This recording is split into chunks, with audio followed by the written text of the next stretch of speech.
Hi hello friends, welcome back to our channel. ఈరోజు నేనైతే ఈ సెల్ఫ్ అనేది క్లీనింగ్ పెట్టుకున్నాను. సో కింద అయితే క్లీనింగ్ కొద్దిగా కంప్లీట్ అయిపోయింది. సో ఇప్పుడు ఈ సెల్ఫ్ క్లీనింగ్ చేస్తున్నాను. ఒకసారి ఫైనల్ లుక్ ఒకసారి మీరు చూడండి, అసలు ఎంత డర్టీగా ఉందో. ఇప్పుడు ఇవన్నీ సర్దాలి ఫ్రెండ్స్. ఈ బుక్స్ అయితే ఆల్రెడీ అంతమంది సర్దాను కాబట్టి కాస్త నీట్గా ఉంది. సో ఇవన్నీ మళ్ళీ ఒకసారి నీట్గా అయితే సర్దాలి. సో ఒకేసారి సర్దడం కష్టము, కానీ ఇంకా తప్పదు, నీట్గా ఉండాలంటే సర్దాలి. సో ఇల్లు నీట్గా ఉంటేనే మనసు కూడా ప్రశాంతంగా ఉంటుంది కదా. సో ఇక్కడ చూడండి ఎంత చెత్తను, ఇందులో పనికిరానివన్నీ తీసేయాలి. అలాగే ఇక్కడ కొన్ని ఫోల్డింగ్ చేసే బట్టలు ఉన్నాయి. ఇదంతా కంప్లీట్ అయిపోయిన తర్వాత ఇక్కడ కూలర్ మీద ఉన్న ఇదంతా అన్నెసెసరీ అంతా కూడా తీసేయాలి. సో ఇలా ఉంది. మధ్యలో మా చిన్నోడు అల్లరల్లరి చిరాకు చేస్తూ అన్నీ ముట్టుకుంటూ ఉన్నాడు. పైన అయితే అలా ఉంది ఫ్రెండ్స్. పైన అవైతే నేను ముట్టుకొను, వాటి జోలికైతే వెళ్ళను. ఎందుకంటే అవి చాలా వెయిట్ ఉంటాయి అన్నమాట, అన్ని బుక్సే. సో అవి కాకుండా ఈ సెల్ఫ్ మొత్తం కూడా క్లీన్ చేయాలన్నమాట. ఇప్పుడు నా టాస్క్ వచ్చేసి ఈ బుక్ సెల్ఫ్ ఏదైతే ఉందో అదంతా క్లీన్ చేసి ఇక్కడ ఈ బెడ్ అంతా నీట్గా చేయాలి. సో ఫైనల్ లుక్ ఎలా ఉందన్నది కూడా నేను చూపిస్తాను. సో మీరు లైక్ చేయండి, ఎవరైనా ఛానల్ సబ్స్క్రైబ్ చేసుకోకపోతే. ఇక్కడ ఆల్రెడీ మార్నింగ్ సర్దేశాను. ఫస్టే ఆ డాల్స్ అన్నీ తీసి నీట్గా ఊడ్చేసి సర్దేశాను అనమాట. అలాగే దీంతో పాటు ఎలాగో క్లీనింగ్ చేస్తున్నాను కాబట్టి ఈ క్లీనింగ్ ప్రాసెస్తో పాటు ఎక్కడైనా బూజు అలా ఉంటే అవి కూడా నేను నీట్గా చేస్తున్నాను అనమాట. బూజు అలా ఉన్నా కూడా ఆ వాల్కున్న అది కూడా తీస్తున్నాను. ఇక్కడైతే చాలా డర్ట్ ఉండేది ఈ బీరువా పైన.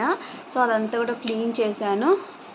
ఇదంతా అయిపోయిన తర్వాత పెద్ద టాస్క్ ఏంటంటే బీరువాలో ఉన్న బట్టలన్నీ ఫోల్డ్ చేయాలన్నమాట. చూడండి ఎంత డర్టీగా ఉన్నాయో.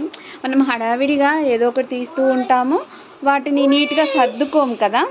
అలా ఏదో కనిపించట్లేదు అనేసి అన్నీ లాగేశాను. మళ్ళీ ఫోల్డ్ అయితే చేయలేదు. నార్మల్గా ఫోల్డ్ చేసుకొని పెట్టుకుంటాను, బట్ ఫోల్డ్ చేయలేదన్నమాట. ఇలా ఉంది.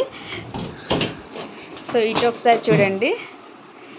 సో ఇది కాస్త ఓకే. ఈ సెల్ఫ్ మాత్రం ఓకే, ఎందుకంటే పట్టు శారీస్ ఉన్నాయి కాబట్టి వీటిని జాగ్రత్తగా ఇలా శారీ కవర్లో పెట్టానన్నమాట. ఇంకా పైన వచ్చేసరికి చూడండి ఎంత డర్టీగా ఉందో. సో అదంతా కూడా క్లీన్ చేయాలి. దాంతోపాటు ఇక్కడైతే బ్యాంగిల్స్ అయితే నీట్గా ఉన్నాయి. ఇది ఒక్కటి నీట్గా ఉంది, ఎందుకంటే నేను ఈ బ్యాంగిల్స్ ఎక్కువ యూస్ చేయనివి కాబట్టి ఇలా ఉందన్నమాట. సో ఇక్కడ కొన్ని కర్చీఫ్స్ ఉన్నాయి. ఈ ర్యాక్ అంతా ఫోల్డ్ చేయాలి. ఇంకా కింద ర్యాక్ చూడండి ఎంత మెస్సీగా ఉందో. సో ఇదంతా కూడా క్లీన్ చేయాలన్నమాట. సో ఇవన్నీ ఫోల్డ్ చేశాక ఎలా ఉందన్నది కూడా నేను మీతో షేర్ చేసుకుంటాను. సో ఇదంతా క్లీన్ చేసేసరికి ఇంకా సరిపోతుంది, బట్ తప్పదు కదా, మన ఇల్లు నీట్గా ఉండాలి అంటే ఇంకా తప్పదు.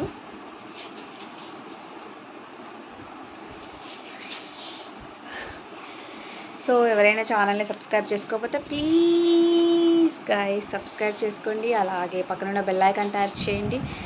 మీకు మన ఛానల్లో మంచి వీడియోస్ అయితే వస్తాయి. ఇది పార్ట్ 1 అన్నమాట. ఇప్పుడు జస్ట్ క్లీనింగ్ స్టార్ట్ చేశాను.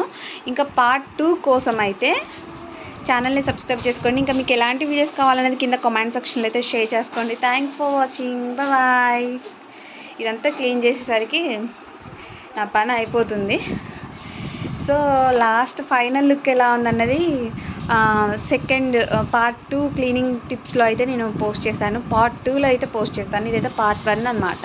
సో ఎందుకంటే వీడియో అప్పటికే లెంతీ అయిపోతూ ఉంటుంది కాబట్టి నేనైతే పోస్ట్ చేయను ఇందులోనే, ఎందుకంటే ఇంట్రెస్ట్ కూడా ఉండాలిగా చూడడానికి. సో అందుకోసం అన్నమాట. ఈయన చూడండి తీసేనానే, అది తీసే మోగుచ్చుకుంటుంది కదా.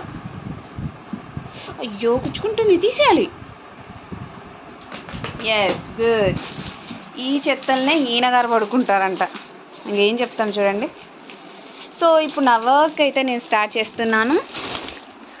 Okay, bye guys.